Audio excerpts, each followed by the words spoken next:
Welcome to the Age of Reason podcast with Mike, Alex, and Nick, where we are not for the faint of thought. So real quick before we get started, I just want to go over what we're doing now. So we asked you guys to let us know what you thought about the kind of split platform that we've been doing over the last month. We wanted to try it out where we did AOR News, and then we did the Standing for Reason podcast, which was pretty much 100% dedicated to how to get involved, how to organize certain events like the Women's March and Science March, and what to call your congressman about this week, that sort of thing, all about resisting Trump. And apparently that it didn't work. So, hey, whatever. We'll go right back to the way we were doing it, but we do want to keep that resistance that resistance feel. So we're gonna take a few things from that show and put them in here starting next week. So we'll be bringing you guys the news and then also keeping you updated on what action can be taken each week. We will also maintain, because as we've talked before, burnout over the next 4 years. I mean, Trump's barely been in there a month now. We will be taking the final week of each month off. So we will be doing 3 to 4 episodes a month, depending on how the weeks fall. So anyway, now we're back to the original format. So Alex, let's get started. What do we got for news? All right, so our first interesting news bit here comes from Texas. So the initial story was 2 Texas men had been shot by illegal immigrants. As investigators looked into the story, it turns out what happened was we had 2 hunting guides, and on their property was a couple, and they were staying in an RV.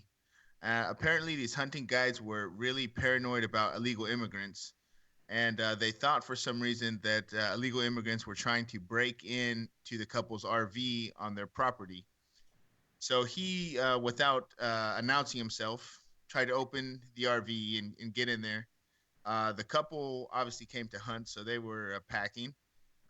Shot the man. So he thinking, I don't know how this whole line of thought is just crazy, but he thought illegal immigrants had broken into the RV, taken the guy's hostage, and shot him. So he goes back, gets another gun, gets a buddy, and they start dumping rounds into the RV. Skeeter, get over here. We got a problem. So, of course, the guy in the RV was shot, and they came up with some elaborate plan to blame illegal immigrants. So, hold on. The couple that initially didn't really do anything wrong agreed to conspire with the other guys.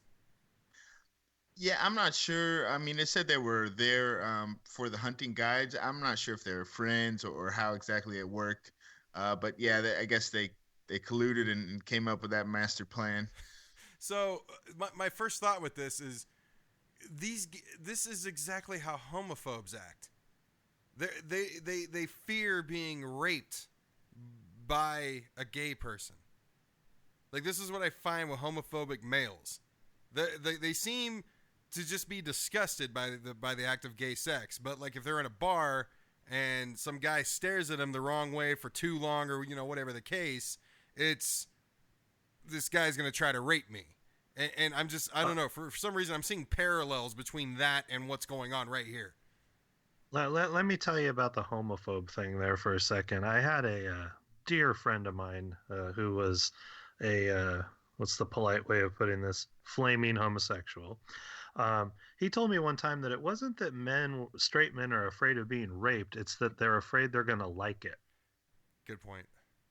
So these people in Texas, though, they've clearly never met a Hispanic person or an immigrant, because I'll tell you what, if I paid some coyote $10,000 to smuggle me up from Guatemala to get across the border, the last thing I'm going to do is go inside an RV full of white people and try to get caught and sent back across the border. But illegal immigrants are committing crimes, including rape and murder, at alarming rates. And they're just dumping over the border right now. Is that funny, according to your bullshit abacus, or what? No, that's my bullshit president. Oh, yeah, the Cheeto in chief. Yes. It's funny you mentioned that, though, because there's a Donald Trump he was a big supporter. His name is Sid Miller, and he's actually the commissioner of agriculture in Texas.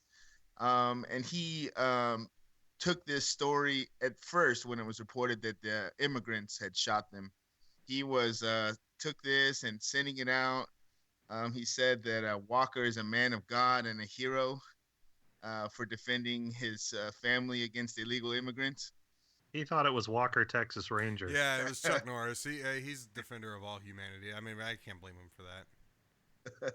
So this guy got in there and made a big deal talking about raising money for these families. Oh my God! Like, this is so fucking funny. I mean, honestly, I'm glad nobody died, but then again, what a bunch of fucking morons. Yeah, all right. That's all I got. I don't even have anything else to say about this. It's not surprising. But what is a little surprising though is that initial that couple that really didn't start this whole thing went along with this story. I'd be pissed. This kind of relates. Did you guys see the other story from? I think it was Kansas. Guy went into an Applebee's and sat there drinking at the bar for 5 hours. Told the bartender, "I gotta lay low." The bartender says, "Why's that?" And he says, "Because I just shot 2 Middle Eastern guys."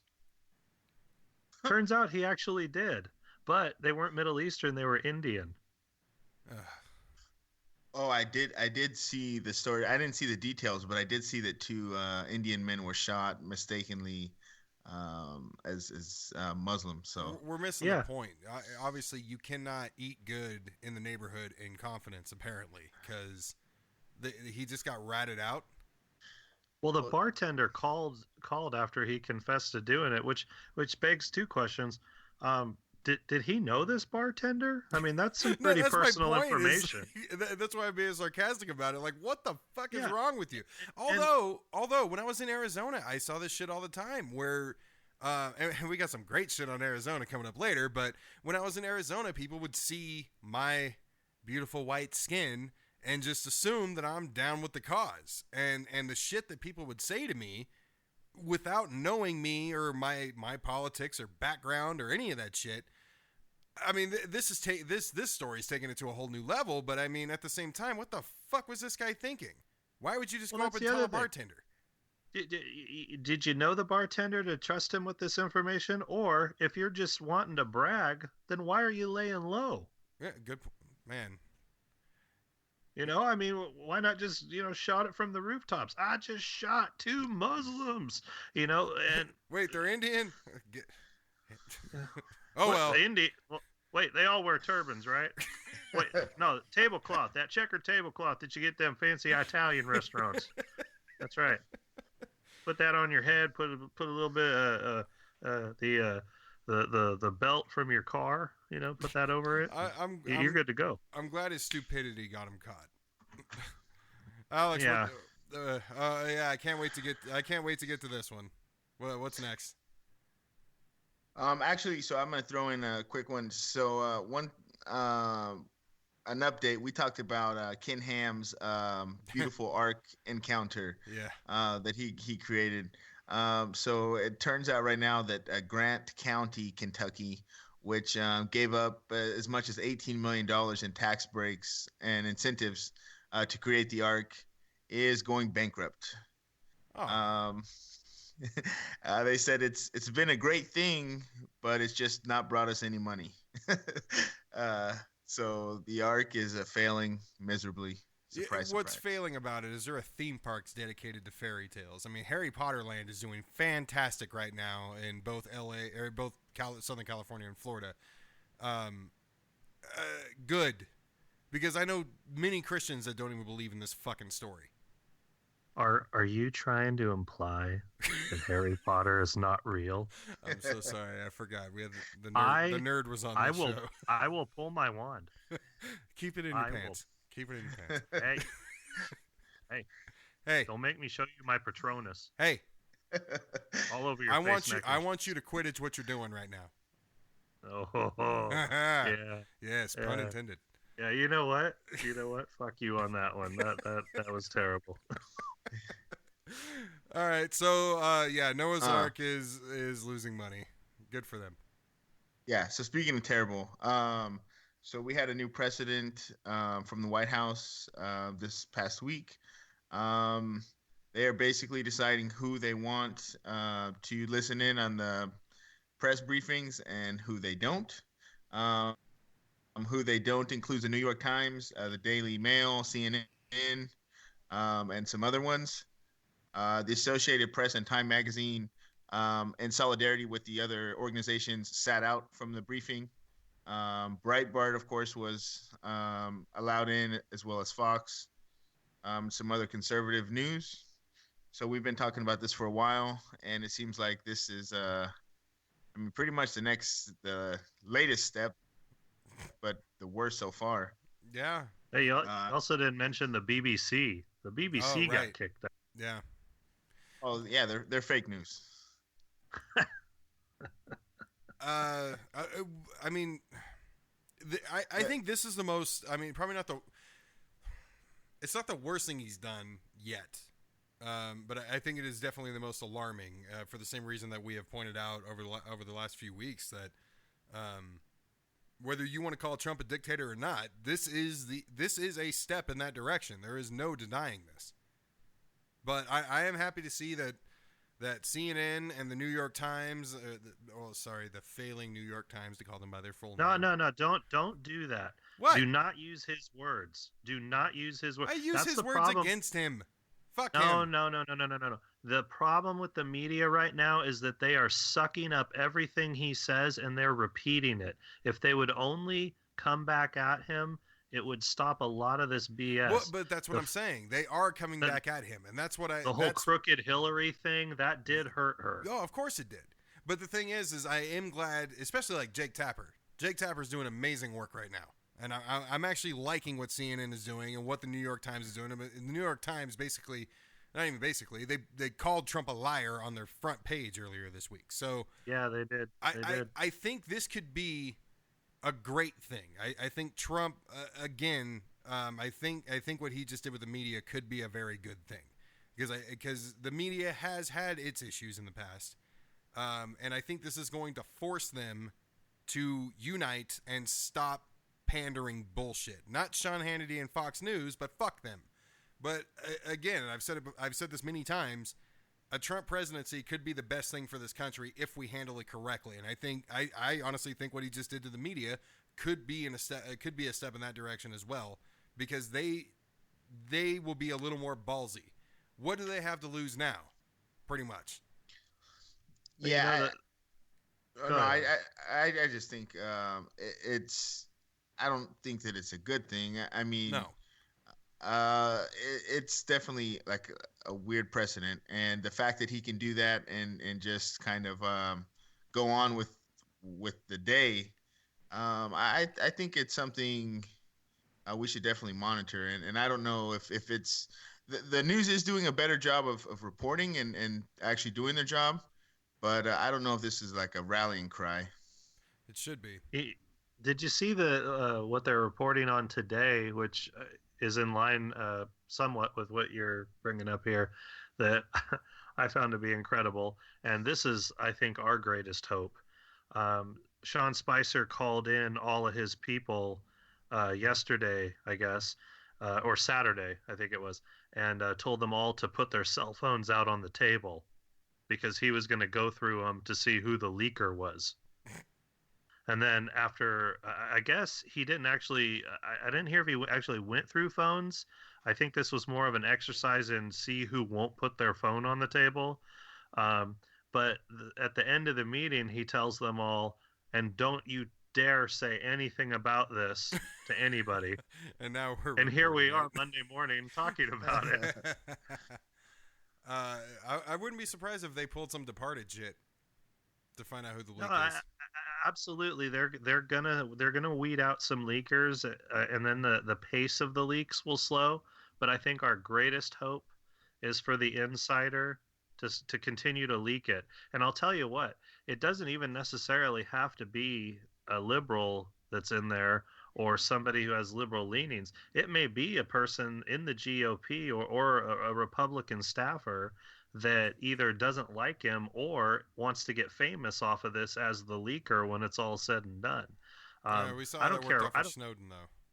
Well, I don't care which one of those it is. I just want this to continue because I think that there was a difference in the leaks, quote unquote leaks coming out of the Obama administration because those weren't necessarily leaks. I feel like Obama's administration was more open.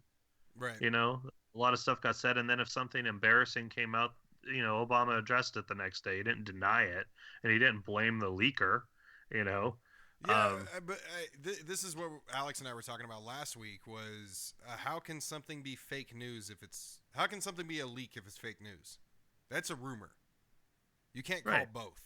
It doesn't work. Well, that's that the way. same thing as, if the whole Russia thing is fake, then why did he even fire Mike Flynn? No point. No, right. There's no point. We brought that up as well. Is Trump has gotten away with everything else. Teflon Don. He was able to get everything to bounce off him. There is no reason he had to fire Mike Flynn.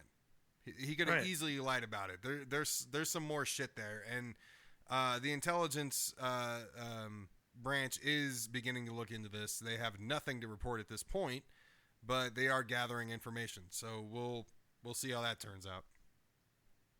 Yeah, there were two schools of thought on that this morning. They held a press conference. One of the House Intelligence Committee members, a Republican, came out and said that they haven't found anything and there's no story. And then a Democrat on the committee said, we haven't even started looking yet. Yep. So. Sounds about right. Yeah. So continuing on here with this great White House, like you said, it's been a little bit over a month, and we've been pretty busy with all this bullshit. But the next thing Mr. Spicer was saying, he was asked about states' rights and the marijuana legalization, and while he made it clear that Donald Trump is for medical marijuana, he did say that they would look into using federal agencies to go against states that have legally voted to legalize, I guess. So he then went on to compare it to opiates. He said, when you see something like the opiate addiction crisis blooming in so many states around this country, the last thing we should be doing is encouraging people. There's still a federal law that we need to abide by when it comes to recreational marijuana and drugs of that nature. So much for all you guys being happy that you at least get to be high over the next 4 years. It's coming. Well, I'll be high whether or not it's legal. But first of all. Second of all, I mean, it's just the contradiction when they're talking about the trans bathroom law. And that's, for them, that was a states' rights thing. That way the southern states can impose their insane laws. But here, when you have states that have the populace has voted to legalize, they're saying, "Oh no, forget about states' rights. The federal trumps here." So, I think that this is a weenie that Trump is throwing to Jeff Sessions, because he's been against marijuana forever.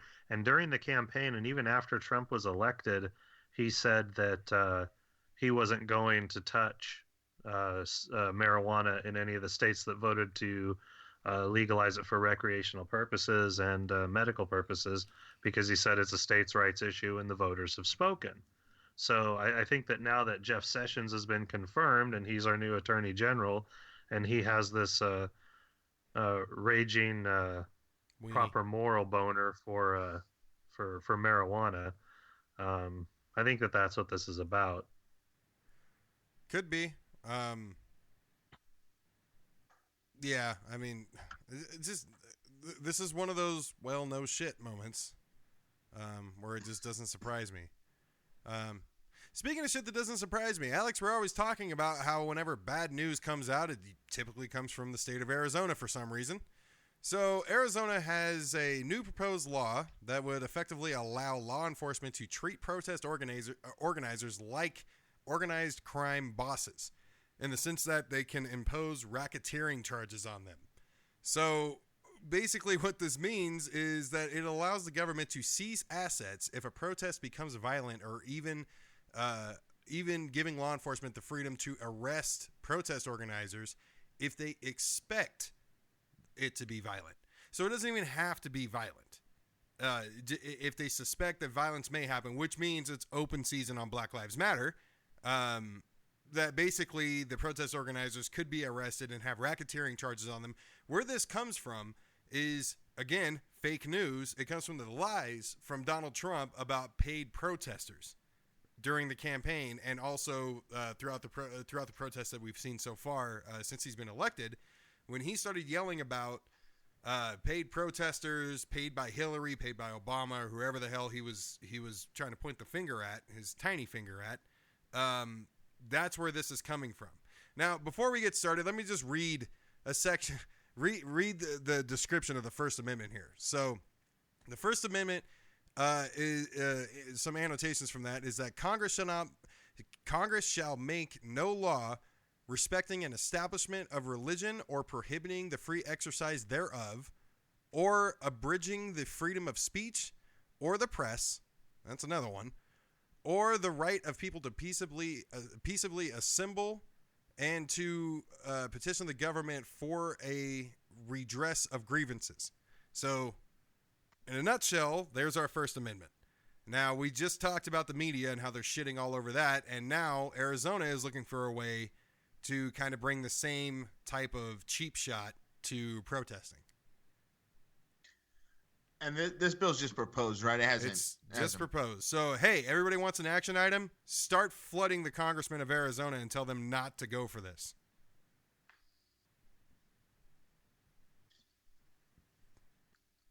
But yeah, I mean, they've gone after religion. It's only good to be it's only good if you believe in Christ. Freedom of speech, they hide behind PC, or being anti-PC. Now the protest deal and, fake news is covering the media. So they have effectively launched a forefront war on the First Amendment. It's a good thing nobody loves the Constitution like Trump. Right. That's just the Second Amendment, though. Did you guys see Chris Hedges talking about some of this stuff? He thinks that that this is just and I know it sounds conspiratorial because it's all so big, but he thinks that this is just the first step in what is eventually going to be a bloody revolution taking place within the next 20 years. I don't think that's conspiracy. I don't think it'll be 20 years. Yeah, because it is. It's not just the Republicans. There's a large section of the Democrats that are also controlled by money, and that's exactly why everybody here, I feel, correct me if I'm wrong, why everybody here loved Bernie so much. Yep. But there's a large portion of the government that's controlled like that, and now the business interest is actually in the White House running the show, and the rich are going to do what they're going to do with the country, and we're just all going to have to deal with it. He went on to talk about growing up, going to a boarding school with a bunch of millionaire and billionaire children, and seeing how there's an actual pathology to wealthy people, that they don't see people or respect people that don't have money. And they view them sort of as pets. He said that there were times when he felt that he was a pet to his friends, because while they treated him well, he wasn't their equal. Yeah, I mean, this is definitely going to be something that we're going to have to follow, because once Arizona does this, it's going to spread, just like the contraception deal with Hobby Lobby, and how that spread to Chick-fil-A, and how the RFRA actually happened and passed in Indiana. and then Arizona tried to pick it up as well as other conservative states. So we'll see how it goes. If it does end up passing in Arizona, it's going to be something that's going to come to other red states. But well, hopefully it'll get beaten down by the courts if it actually gets put through. Yeah, I would hope so. Well, then we're just going to watch Trump question the validity of judges again. It never ends. So anyway, moving on. So another thing that happened, Trump went back on his kind of apathetic support for transgender bathroom laws under Obama that he spoke about during the campaign. Now he's rolling back on those protections. Say what? Caitlyn Jenner was so upset. Yeah.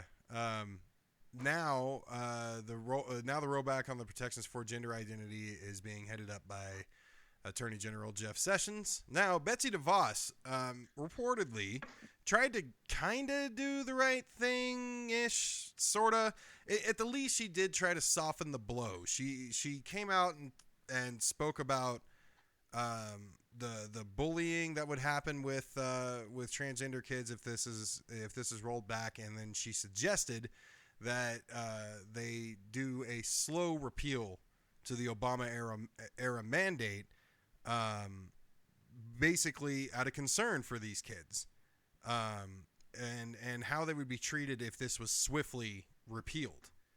But DeVos then went back. Then she backed down on her resistance after being given a choice to either resign or play ball with Sessions. So this is right along the lines of the last Attorney General who spoke up against Trump's ban, the temporary Attorney General that we had, who was fired when she resisted. So, I mean, that's kind of the game that this administration is going to play. Sorry, I'm distracted here. Some breaking news on Trump's former guy, Paul Manafort, is coming out. Alex, what do you think about this while Nick's looking into that, just in case we get something crazy out of this? I mean, it's good that she has some kind of morals, I guess. But this is a lady that just joked about there's no such thing as a free lunch. And, as Republicans are trying to cut school funding for low-income kids as lunch. So, I mean... She's also the one that said that schools need to bear guns for rabid bears. I didn't say she was smart.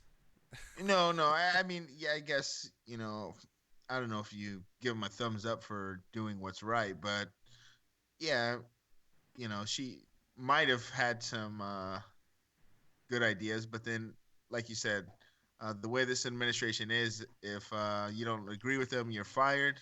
So I think she, no matter how many millions of dollars your family donates. Yeah, what was that? Around 200 mil? Yeah, something like that.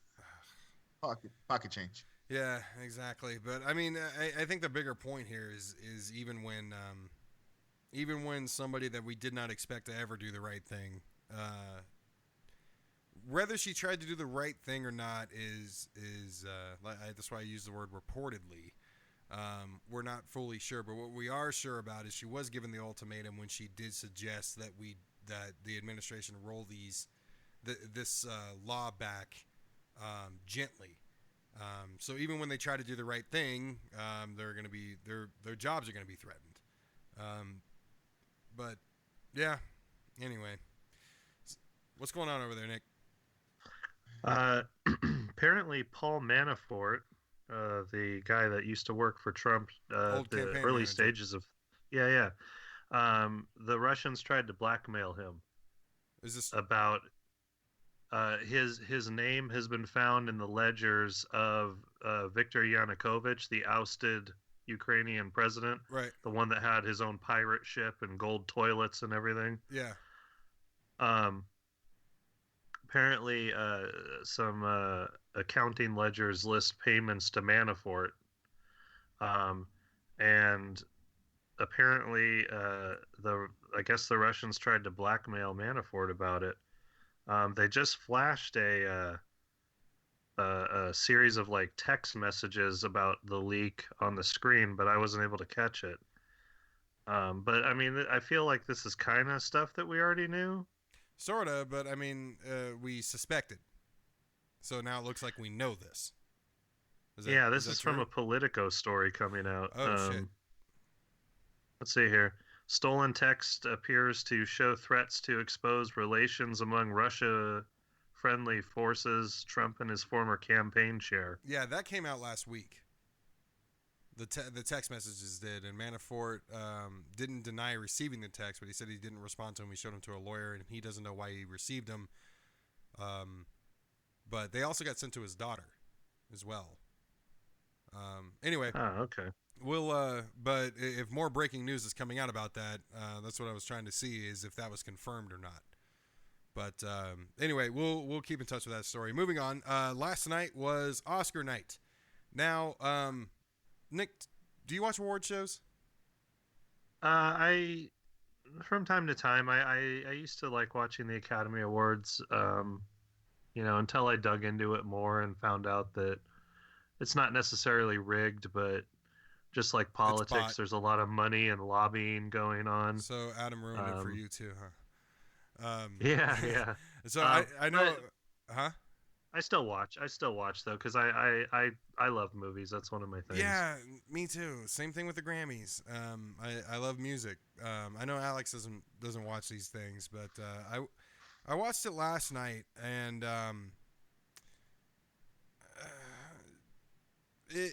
they kind of just proved their bullshit, or at least they have been bullshit. So before I get into this, just a few facts here about the 2017 Oscars. They had the most Academy voters in history. They brought in the most people to vote on these movies. Of that total number of people, 46% of them were women, and 41% of them, not of women, but total, were people of color. So it did get diverse. But last night we had a few different things. We had Viola Davis, who is the first African-American woman to win a leading actress role. Halle Berry famously won, I think it was back in 2005 for Monsters Ball. She won Best Supporting Actress. But Viola Davis wins Best Actress, and then after a huge fuck-up, Moonlight ended up being the very first Best Picture winner to have an all-black cast. Now, I have not seen this movie yet, but I am intrigued. I do need to go watch that. But what this leaves me thinking is one of two things. Either people of color, mainly the black community, just recently figured out how to be good filmmakers, or the Oscars have been bullshit this entire time leading up to this point. Because last year we had 2016, we had the Oscars So White movement, and there was a shit ton of complaints. And all of a sudden, everything turns around. So I don't think they were all bullshit to begin with, but there is a key thing that occurred between last year and this year, and it was opening the Oscars to more voters. Right. If you've got... Yeah, but which means, in a way, they were kind of committing voter suppression, which does means that their elections were bullshit, right? Well, not to say they didn't nominate and award good movies. I'm not saying that. I mean, no. I'm not. But what I'm saying is just because, voter suppression is bad. Voter suppression is wrong. Okay. However, if an election takes place where voter suppression occurred, that does not negate the results of who voted. It just negates the results of saying that everyone had the opportunity. So whoever was voted for in the previous years at the Academy Awards was the legitimate winner of the people that voted. It's just they were not allowing a diverse enough group of people to vote to where they would get a diverse, diverse spread. What you're saying is that they kind of limited the types of movies that went in. So let's say we had a movie led by, I don't know, the leading actor was a very old Jewish guy who was kind of an outsider. We don't get a whole lot of Jewish movies outside of Woody Allen. And they pretty much kept that demographic out so white people could take charge of it. And they pretty much gave all the attention to the establishment type movies for quite some time now. And basically after last year keeping out the kind of minority guy, they're letting him in, and now he's finally getting all the news coverage that he should have got. I'm talking about fucking Bernie, goddammit, and that's how I'm making this comparison. Yeah, but that's what it sounds like. You didn't have to say that I'm talking about Bernie part. I know. I think to anyone listening, it was clear that you were lubing up and stroking the big Bernie dick. Is that not what kind of happened? Isn't that not what they were kind of doing? They were limiting the candidates, basically. Yeah. No, again, you know, here's the thing. If you, you know, you can pick any year. People have their favorites won, their favorites lost. But, you know, if you take a look at, I don't know, for instance, like the year Titanic won, right? 1997. That was the biggest movie. That was the biggest budget. Everyone was talking about it. So whether there was lobbying done or not, whether there was a diverse voting population or not, enough people felt for whatever reason that they needed to vote for Titanic. Of course, I could see that being a lot of old Hollywood loyalties. Mm-hmm. You know, like, oh, well, you know, that movie's made by the producer that did my last two films, so I should vote for that guy. Right. You know, maybe and maybe that'll all go away now. The other thing about Moonlight, not just that it had an all African American cast or mostly African American cast, it was also the first independent film that won Best Picture. A low budget independent movie, won Best Picture, featuring all African Americans. I mean, that's awesome. And it actually, my wife was, I mean, raging pissed that La La Land won, because because La La Land to her epitomizes every single thing that's wrong with white people. I don't like musicals. She's not. I haven't seen she's not white. All those, you know. But like it just, every time a preview for it would come on, she just gets this sneer on her face because it looks like it's supposed to be this throwback to jazz. Not well, jazz, yeah, but what was Fred Astaire and Ginger Rogers? Right, you know, yeah, it's got a very 30s, this bucolic 40s feel time where everybody's, you know, dancing and singing and everything's okay. You know, we're all great and dancing and singing. Don't look at the black guy mopping over there. Look at us. You know, it reminded her of that. You know, yeah. So the fact that Moonlight won, it was, you know, she was kind of dumbfounded. She had to stop talking shit all of a sudden. You know, it went from 100 miles an hour of shit talk to nothing in a split second. Well, I mean, either way, I'm glad. I mean, don't get me wrong. I'm happy that that honor is being spread a little more fairly now.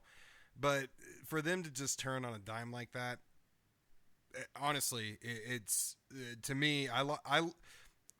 The thing that made me respect the Oscars last night is what made me lose respect for them previously, if that makes sense. Watching their ability to turn on a dime and include minorities to the extent that they did just proved that they just hadn't been doing it before. So it was kind of a double-edged sword, I guess. Well, right, and you know, you could throw that back and forth, though. I mean, was it an oversight? I mean, it seems like an obvious oversight. An oversight that last year the two people that got nominated for a great movie called Straight Outta Compton were the two white writers. No. But what I'm saying is that being overlooked in the sense that, well, you know, traditionally the Academy only lets directors and certain actors vote and certain producers vote.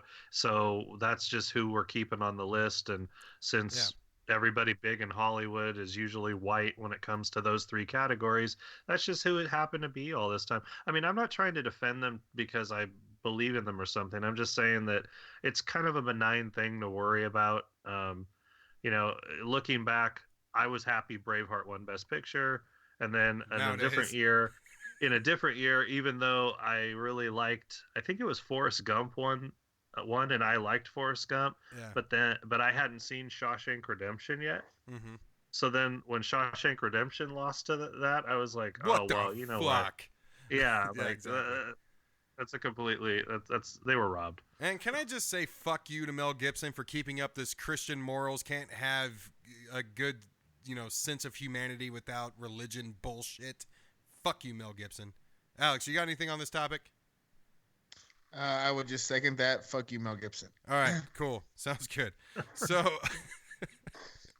I'm so tired of that shit. I got invited to go see it's Hacksaw Ridge. I got invited to go see that stupid ass movie, and I'm like, yeah, no, you have to go see it. It's great. No, I don't need to sit there and be preached out on how this guy that loves God also loves violence. So anyway, moving on. Well, doesn't love violence, but you know what I mean. You know You what the seen movie's Passion of the about, right? Christ? What? Do you know what the movie's about? It's about a guy who's Christian, and he makes sure to know that he's Christian because he makes the only thing red on the cover of the movie on the poster is the cross hanging around his neck. So they send Andrew Garfield off to war so he can be a medic because while everybody's taking lives, he's going to be saving them, right? It's about a guy who went into the war to help, but refused to carry a gun. Right. Because he wasn't going to shoot anyone. Right. And he only did that because he's Christian, because you can't be nonviolent unless you're Christian. Anyway. Even though The Passion of the Christ was a nice, peaceful movie. Yeah, fucking snuff film. Anyway, let's move on. So, unfortunately, sort of, I guess, the DNC still doesn't fucking get it. Last Saturday, they elected Tom Perez over Keith Ellison as the new DNC chair. Now, let me start off by saying that I was not overly impressed with Ellison. I like the fact that he was. I went from bashing religion to somewhat complimenting it. I was happy that he was a Muslim. In a sense, to kind of bring a little bit of diversity, bring a representative of a group of people in America that are being oppressed right now. I was happy for that, but I was also happy because he was all about getting money out of politics and not taking contributions. And then Alex, you and I discussed a few months ago that he kind of rolled back and said he'd leave it up to a vote. But last week they had their debate, and when that was brought up and Tom Perez defended it, Ellison didn't say a damn thing. Why? Because the two went to dinner and made a pact. Meanwhile, over on the far end of the stage, Ronan down there was just shining like a motherfucker, and he didn't get anything. Obviously at the far end of the stage. But what do you, Alex? What do you got on this? I'm just pissed. But go ahead. Yeah, I mean, like you said, I think the DNC really had an opportunity to shake things up and turn things around. Keith Ellison, I think, decided he was going to run for this office in November. And at the time, there really wasn't any major competition. He got big endorsements. Obviously, Bernie Sanders, Harry Reid endorsed him, Chuck Schumer. So it appeared, and I had even thought that because of his big name endorsements in the party, that he would kind of be a shoo-in to win.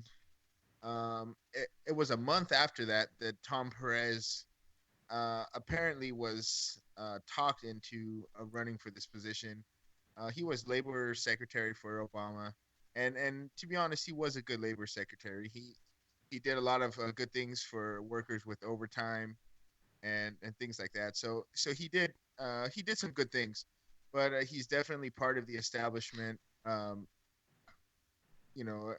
in comparison to Ellison, who, I mean, really, they're not huge policy differences between the two, but Ellison was really that grassroots, get out there and protest and get out there and, knock on doors and things like that.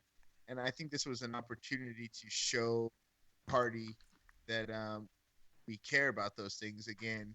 And by choosing Tom Perez, kind of did the opposite.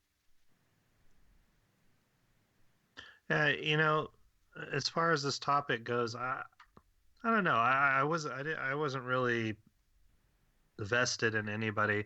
I mean, I know Ellison was the Bernie guy. You know, that's what everybody said. You know, you like Bernie, you got to go for Ellison, without really even putting any thought behind it. I think it's encouraging that we have a Dominican chair and a Muslim African American vice chair. Yeah. You know, I think that's encouraging. That guy from Indiana, Pete. I looked at Buttigieg. Yeah. No, it's Buttigieg. Name. Yeah, it's difficult to pronounce and has an unfortunate beginning, but he's also he had a lot to offer too. I'd seen him talk. I know that you said that when you saw him on the thing, he seemed kind of arrogant, and he even got called out for it twice. I mean, he kept saying basically, I'm the only one up here, and there was a part where a member from the audience asked how they were going to protect against another cyber attack, like what would happen with the DNC hacking with Russia.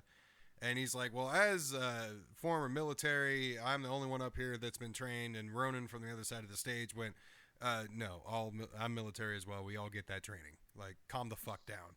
And then, so he got, I thought he was pretty, I think you need to sell yourself. I get it. It's an interview, and that's the time to kind of be cocky, but not arrogant. And to me, he came off struggling and arrogant. Yeah, I think that's kind of an unfortunate marker of his youth, but I mean also demographically, just what he is. I thought he gave good answers. I think all of them gave good answers. We just have to see what they're going. Yeah, we just have to see what they're going to do. Ellison, Perez, and everybody else that was involved, just like every election for anything, everyone always gives the great answers. You got to see what they're going to do in the meantime. But demographically, he's younger, so he would appeal to the millennials. He's former Navy, and he's openly gay. Yeah. That would be a huge kind of swing in the direction that things are taking for the Democratic Party as well.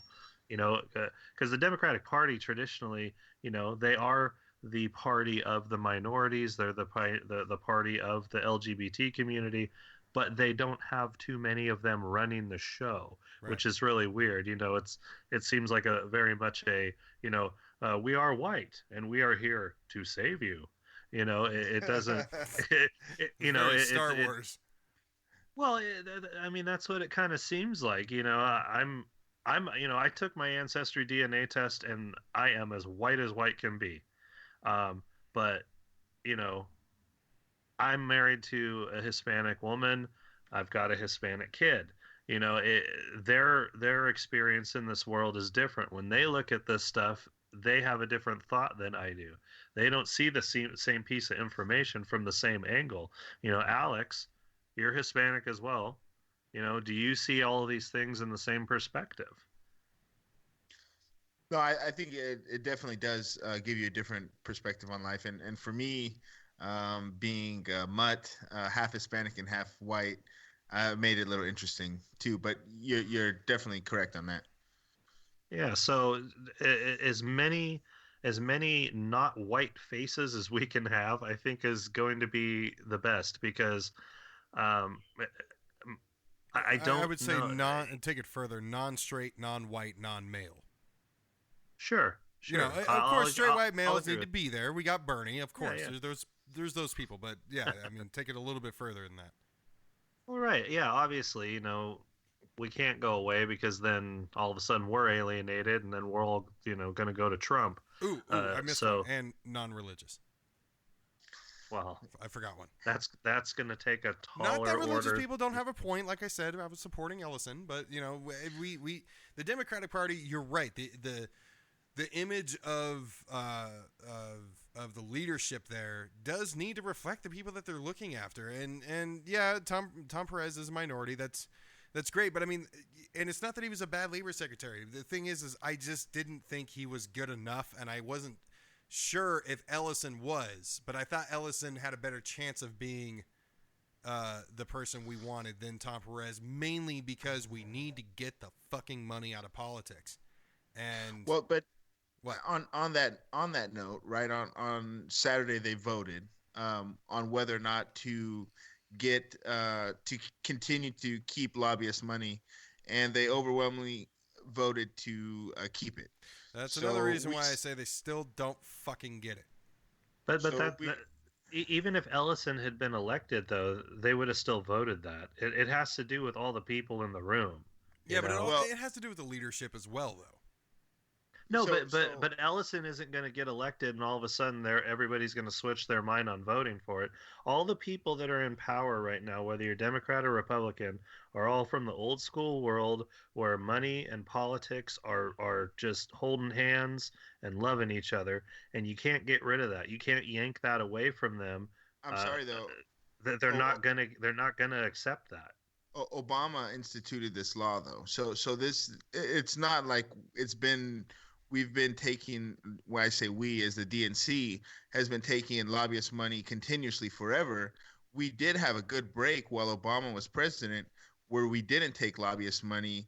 Debbie Wasserman Schultz, the former chair, is the one that lifted this restriction. So he could have, I think, and this is we faulted him for this, but he could have came in running on the message that we are gonna get rid of lobbyist money and depend solely on small donors. I think Bernie obviously showed that there's so much potential in that. I mean, he outraised Hillary Clinton for God's sakes, and nobody thought that was a possibility. So I think, I mean, it's you are kind of setting yourself behind the eight ball when you do that, but I think it's a stand that we need to take, and obviously we didn't. But it's going to be a lot harder to say we're for the average person when we're still taking money just like the Republicans. Well, Agreed. and it's going to take an immense. You're asking a lot from people by saying go at it the way Bernie did, because it's going to take some balls or ovaries, or I'll just say huevos because that applies to both. It's going to take a massive amount of courage for the Democrats or even the Republicans, if they were going to try it, to walk away from all that money and lose election after election after election because the other side is not going to walk away. But And I then, the people may get behind them, but how many generations of elections or generations of people are we going to have to go through before it starts taking hold that, you know what, even though all the advertisements are coming from one side and all we ever hear about is the stuff coming from one side, the people that have always said they're there for us, maybe we should start supporting them. Maybe we should start backing them. How long is it going to take? How many years of Trump and the GOP are you willing to sit there and deal with? Or are you willing to allow some money to come in? So the right now, since 2009, we've lost the Democrats have lost over 1,000 state legislative positions to the Republicans. So right now we're already losing. So I think when you look at it and say we're already losing, and when we're playing the same game as them, we're just trying to say, oh, we don't cheat as much as them. I think it's a new direction to say we're not going to cheat at all. I mean, obviously, you are handicapping yourself, but I think if we have strong progressive candidates and strong grassroots candidates that can get out there and knock on doors and do things like that, I think we can get back to how the Democratic Party should be, and away from trying to beat the Republicans at their own game of taking money from companies and only slightly giving them favors. Right. I agree with the grassroots method. The problem is that liberals traditionally are really weak at doing that. They can jump behind Obama in 2008 or 2007, they can jump behind him because, all right, first black president, we got something to fight for. And then midterm election comes around, they're nowhere to be found.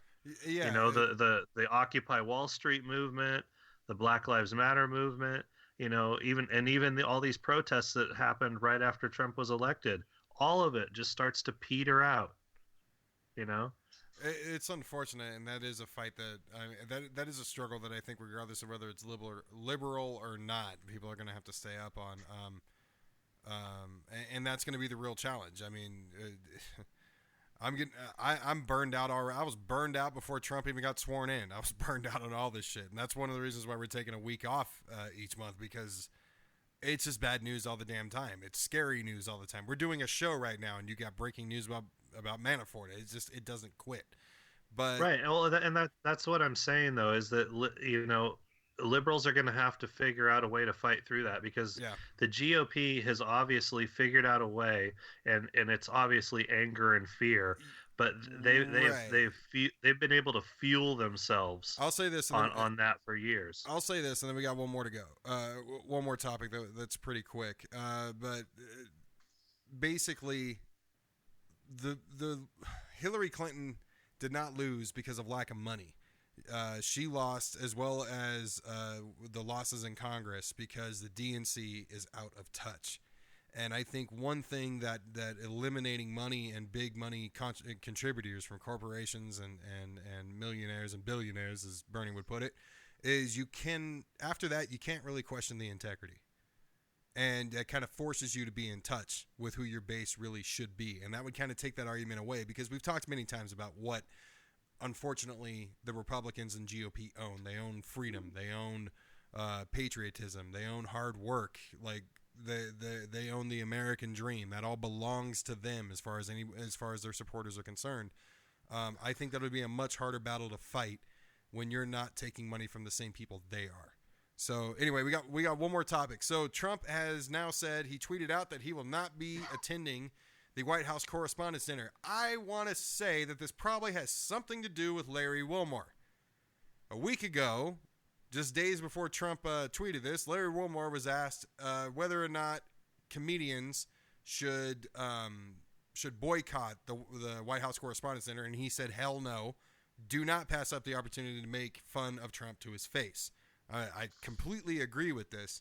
But, I mean, really, what do you guys think of that? And what does this really say about, again, what new information are we getting about Trump, in the sense that he will not sit somewhere and let somebody make fun of him?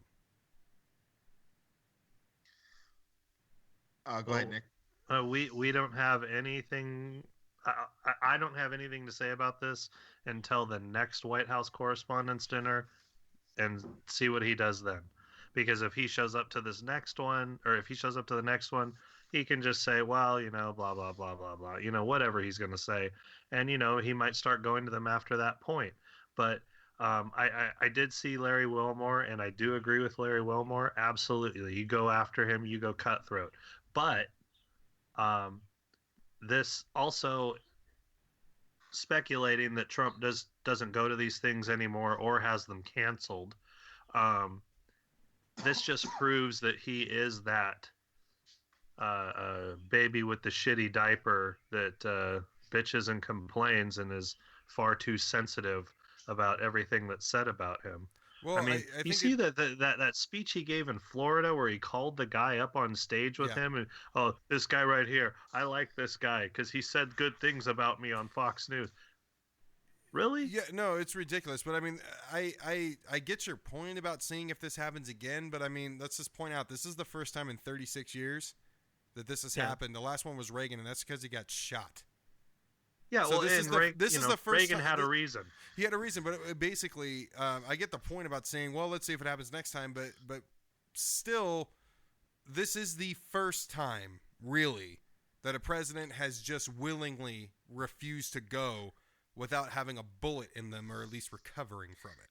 Well, and he is too sensitive. I'll agree with you there. I think that he takes everything to heart, and he has to react to it. And maybe he'd blow up. That'd be great. let's be honest. He's probably still not over the last Obama's president where he destroyed Trump. Yeah, that was great. Yeah. So I think he remembers that, and he probably still has nightmares, to be honest. Well, and who would they get to host it? But that's the other thing. I think if he comes back next year, he's going to get Jeff Foxworthy to do it. He's going to get a comedian that's going to make fun kind of little jabs at him a bit. He's not going to talk about his hands. He's going to make fun of him for how rich he is. That's what's going to happen. I think he's going to make... but don't they have a series of people? That's what Trump likes. Yeah, they have a bunch of people. There's no way you could get those, select people that are only going to be nice and talk about how much money he has. If he goes out there, he's going to get some elbows. And I don't think so, man. Honestly, I think there's a comedian out there that would play ball. It's not just one though. Like Nick said, it's you get a bunch of guys up there. There's and women, but there's like one headliner, and then you have a few other guys. Yeah. But I mean, but I'm saying who would they get to host it? And yeah, you say you bring up Jeff Foxworthy. The Blue Collar Comedy Tour, except for Ron White. Are they Republicans? Larry the Cable Guy is a Trump supporter and Republican. Jeff Foxworthy, get her done. Yep. And I'm not too sure about Bill Engvall, but I'm pretty sure he's a Republican as well. And then I know Jeff Foxworthy is. But Ron White is pro gay rights. He's also pro like death penalty and brags about the express lane and all that shit. But I think you find some people like that. Or you hire, or you do what they do on Comedy Central Roast. You get people that aren't actually comedians but have the ability to deliver a joke. I mean, fucking Ann Coulter was on the roast of Rob Lowe, for fuck's sake. I think he finds those people next round. He might just, he probably just didn't have time to do it. But there is, are they going to be political first or comedians first? That's the thing, because one thing I do know about comics is that they have a vast amount of respect for people who take it to people. How much respect do you really have if you're still an outspoken Trump supporter? I think we're speculating, to be honest. I don't think he goes to a single one of these in the next 4 years. I think he doctors it, and that's the only way he goes. Or, like you said, he doesn't go because this is. I mean, this. Well, why didn't he doctor this one? Yeah, I don't think he had time. It's gone on for too long. He's playing too much golf. It's put on by the press, so it's like the day to like celebrate the press. So this is celebrate the opposition party and the enemy of the American people. Yeah, he's not going to go. So I hope that is Samantha Bee still doing her anti correspondence dinner. Mm-hmm. Well, then hopefully they televise that. Oh, hey, speaking of old people, Jon Stewart's on the Late Show tonight. I can't wait to watch that. I miss him. That was when there was still hope. Back when we were begging Donald Trump to run for president because we thought it would be funny. Yeah. Oh yeah. I still have a chunk missing out of my ass for that one. God damn it. My dad called me the other day and he started doing the old man crankiness about I can't find the Daily Show on Hulu. And I'm like, oh, well, it's usually there. Well, I know they took a week off. He goes, no, it's just gone. Oh, really? So I looked it up, and Viacom pulled the Daily Show off of Hulu because the contract was up, and Comedy Central is only going to show it on their website now. Oh, other than Comedy Central, but I mean, shit, I can never go back to Hulu. I can actually. I forget. This is Trevor Noah. Before, that was my selling point for Hulu when I just had Hulu and Netflix at one time, and that was my selling point is can I watch Jon Stewart? But yeah. Anyway, all right. Nick, thanks for coming on. Alex, I will see you next week, and we will be back. Please, one more time, we will not be on later this week. We're back to our 1 hour a week, so. Yeah, follow us on Facebook at the Age of Reason podcast page, on Twitter at AOR_podcast, and for everything else, AORpodcast.com. We will see you guys next time.